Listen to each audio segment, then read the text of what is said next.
Hello there, welcome back to the Chap's Guide. My name is Ash and I am your host on this journey through men's style, self-development and personal grooming.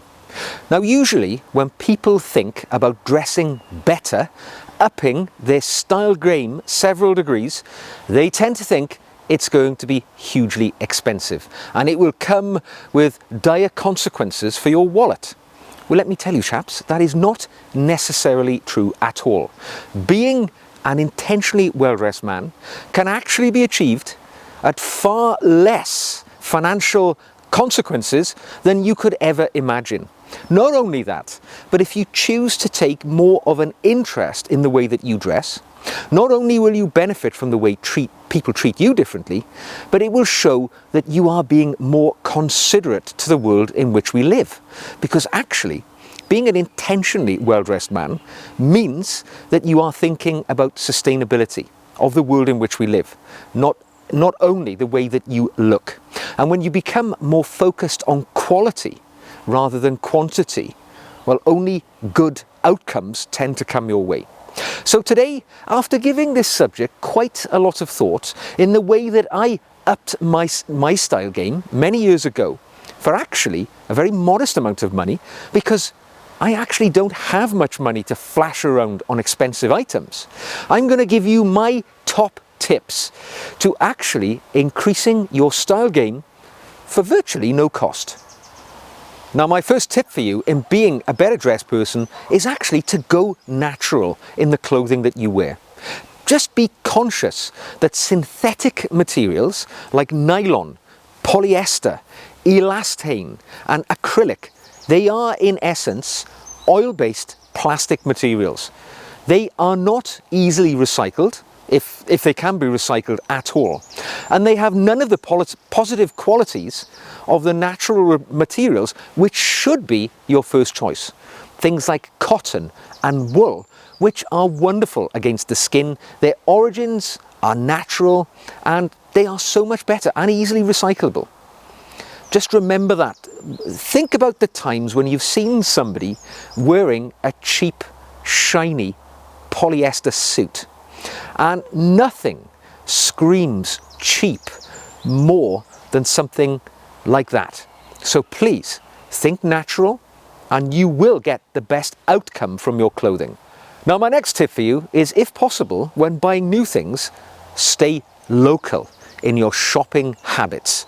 Because whilst buying online has made the world a much smaller place when it comes to purchasing every sort of item that we need in our daily lives, one of the consequences it has had for men's style is it has decimated all of those local quirky shops, menswear shops that used to exist on the high street, where you could go in and there was that old gentleman who'd been, working in the menswear world for decades and decades, and he could give you beautiful advice on what you should buy at what stage of life, what you needed to wear when going for a job interview, when going for your wedding day. All that source of, decades of experience and knowledge have gone, as those shops have been replaced by big online stores where we go to buy everything. So I would suggest to you that if you're fortunate enough to have a menswear shop or something like that within reasonable traveling distance of your home, make it a point that next time you're buying a new tie, a new pair of trousers, a new sports jacket, if you're buying it from brand new, buy it from bricks and mortar location. Even if it costs you 10% more. Remember, that 10% premium you are paying for that expertise, that friendly uncle-like character who is in there to offer advice. They can normally make alterations to the clothing that you buy as part of the purchase price as well. So you're getting a far better service. So stay local and stay best. Now my next tip, gentlemen, is for you to pick up a needle and thread and learn to do some basic repairs on your clothing. At the very least, be able to sew on a button. Be able to sew up the hem of your trouser leg if the cuff comes undone. Or even a small tear in your garment. Just learn how to even do a temporary repair until you can take it somewhere to have it repaired in a more professional way. But so many people these days, they don't even own a sewing kit. I've got a sewing kit. I have had it for many years. I keep adding bits and pieces to it as I go through life. And then I am able to at least face the sartorial challenges of minor repairs myself. Now, I am not suggesting that you try and take on major alterations. However, many of you know how to do that. You will have learned this skill over the course of your life, and it will stand you in amazing stead when you need to alter maybe, the length of your trouser leg or something as simple as that. But please, at least get to know the basics. Now, my next tip, gentlemen, is one which is a little harder for me to sell to you because sometimes this will sound unpalatable. And that is to buy the best quality item which you can reasonably afford at the point that you want to bring it into your life. Because it is so easy to become seduced by those unbelievably low online prices. You come to think that everything should be as cheap as chips all the time. But remember the old saying, buy cheap and you'll buy twice.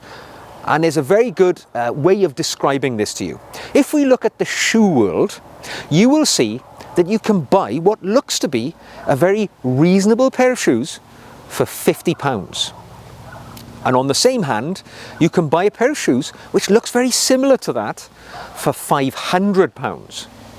But the difference is that £50 pair of shoes is going to be made of very low quality components. It's going to be stuck together with glue, and if you're lucky, it will last for a year, and it's not even going to look good during the year that you own it. Before it falls apart, you have to throw it away and buy a new pair of £50 shoes for the next year, and you will do that every year ongoing. However, if you purchased the £500 pair of shoes, which would have been painful at the point of purchase, what you will have got is a shoe made of elite quality materials, which will probably have been made by hand by an expert. It will have been sewn together, so it is not going to fall apart. And during the period that you own it, which is likely to be measured in decades, not in months and years, it's going to look fantastic. So if you can afford to do so, buy the best quality that you can. It will pay you back in the years ahead. Now, my next tip for you is really to become a detective when it comes to the label on your clothing. Find out where your garment started its life journey. Where was it made?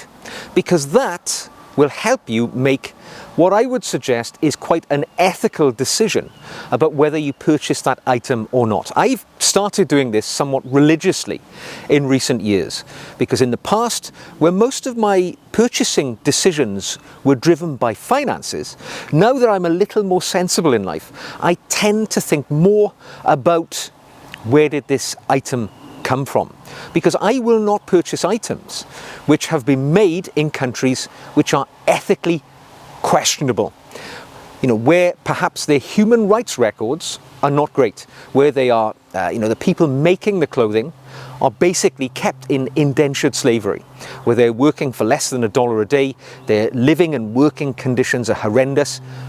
I don't want to play a part in that. I also don't want to play a part in boosting the economy of a country which may in effect be a hostile nation to my own. So I will not buy items from places like China, for instance, which in essence are, an enemy state to the Western world at this moment in time. So I will not assist in their economy by buying items which come from their shores. I also won't buy items which have been made out of materials whose origin is somewhat questionable, where they're being made from products which are being harvested from planet Earth, and there's no thought to their sustainability. So think about where your items come from. I know it's a luxury, all right? If you've got sufficient funds, I would say this is a route that you want to take. If you're short of money and you can only afford what you can afford, well, you can't perhaps afford to take the high ground. But also, as I say, become a bit of a detective. Be conscious that many brands which are well regarded for their national identity often have items made outside their shores. I'll give you an example. Barber jackets, for instance. Now, they are famously British to the core. In fact, they often use the Union flag on many of their garments. But you need to be aware that not all of their jackets are actually made in the UK. Only their higher quality sort of heritage range are made in the UK. Others are made in other nations. I've owned Barber jackets which were made in Vietnam, as well as the jackets I've owned which were made here in the UK. If you like Loke shoes, be conscious that more than half of their range are made in India, and only a small proportion are made here in the United Kingdom, even though Loke, again, famously lean very heavily into their British heritage in their marketing. You just need to be aware of where these items actually begin their lives, and then you can make your own ethical decision about whether you wish to buy it or not. Now, my next tip for you is to remember that pre-owned can be a good friend to you if you intend to be a stylish man, because the online retailers like eBay and Vinted mean that items which were previously outside my price bracket are now available to me each and every day if I choose to go shopping for them, and the whole country and even far beyond my own shores are now the marketplace which is open to me. In the past, I could never have afforded the elite level clothing which I'm now able to pick up for virtual pocket money prices, thanks to those online retailers. And I'm going to give you an example. The sports jacket I'm wearing was made by British tailor Brooke Taverner. I paid £12 for it online. It is immaculate, it fits perfectly, and it's now one of my favourite jackets, and it would have cost £200 or £300 had I bought it from the store. The shirt that I'm wearing, although it looks like quite a simple white shirt, it is actually made by Royal Warrant holder Turnbull and Asser, shirt maker to the king. I actually bought this shirt in a bricks and mortar charity store for £5 quite a few years ago, and it has provided sterling service because it's of the highest quality. Even the tie that I'm wearing is a handmade silk tie by British tailors Dunhill. It cost me £15 in a bricks and mortar charity store in Kensington in London, and my whole outfit was virtually purchased at a fraction of the price for what one shirt would cost me if I paid full price for it. So do not let the mysteries of the second-hand world stop you from dressing in the most stylish, elite way for pocket money prices. Now, my next tip for you is one in which you can actually help benefit other people in the way that we've just talked about in the last tip. Sell off your old items. Do not let them languish in the back of your overflowing wardrobe for decades and decades, never wearing them, and then in 20 years' time, you pull them out, they don't fit you anymore, they become desperately out of style, so you end up throwing them away. Before you come to that point, make it a habit every year to undertake an audit of your wardrobe. Go through your wardrobe and see what items you haven't worn over the last 1 or 2 years. Items like that, realistically, you're not going to wear in the future, so put them to work for you. Get them up there on eBay and Vinted. Generate some extra money for yourself, but more importantly, help perhaps some other chap on his journey to Chap Nirvana by recycling the clothing which you're not using.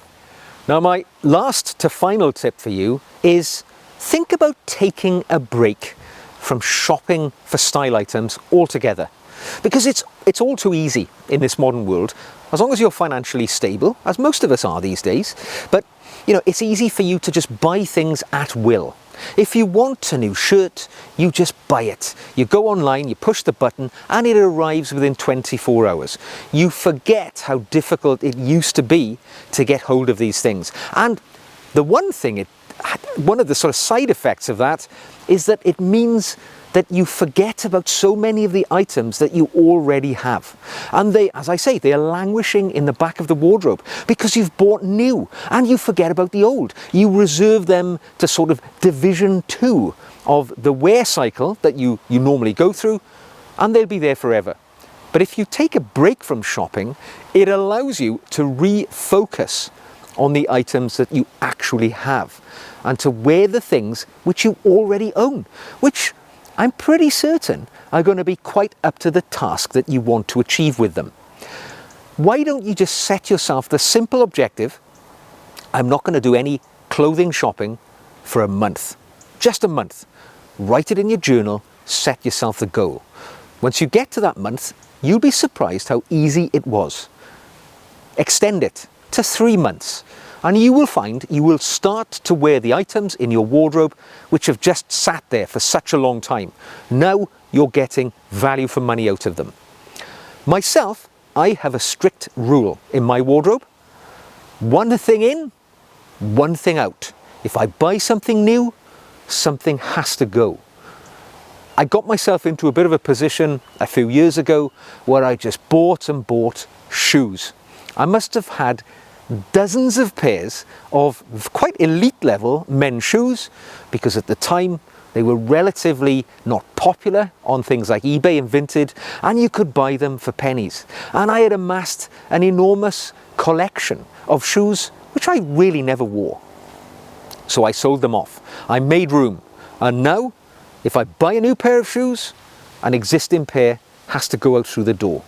Set those rules and you will not have a wardrobe which is busting at the seams. Now, my final tip for you is something which will serve you well as the years go ahead, and that is, do not try and follow fashion. Fashion is fleeting, it is temporary, it changes every year because the fashion houses will tell us through the media that we need to buy the latest colours, the latest patterns, the slightly differently cut garments, because they need to make a profit and they need to bring out new items every year which they seduce us to buy through media. But remember, if you buy sensibly and you buy a style which suits you, create your own signature style, it's going to last forever, right? It never goes out of fashion. Look at any image of the famous British-American actor Cary Grant from the 1950s or the 1960s, and then imagine how he would fit in the modern world. And I think you'll agree, if Cary Grant walked down the street in Savile Row in London today, nobody would bat an eyelid. They wouldn't turn around and say, look at that chap, he looks like he got dressed in the 1960s. Because the style of an intentionally well-dressed man has virtually not changed. It's evolved ever so slightly, but it doesn't look fundamentally different. Fashion changes constantly because it is a financially driven cycle. Style is enduring, it is permanent. Choose stylish items and you can wear them for decades. So gentlemen, that was our conversation today about adding perhaps a little bit of thought to your style and just employing a few techniques and processes and thought patterns which can actually mean that you are incredibly stylishly well dressed, and it doesn't cost anything at all really. It can be easily achieved both mentally in your outlook to the way that you buy things and also to the way that you treat your wallet. I hope you've enjoyed this conversation today. If I've missed anything out, let me know in the comments section or drop me an email if you have a question for me. I'd love to hear from you. If you'd like to see more of my videos, click subscribe, press the like button. You can even support the channel by buying me a coffee or becoming a patron. I make extra videos for my patrons. It's a joy to have a personal relationship with those guys, and you will find the link to my Patreon page in the show notes below. So until the next time, go forward with the best personal style that you can muster, and I will see you again very soon.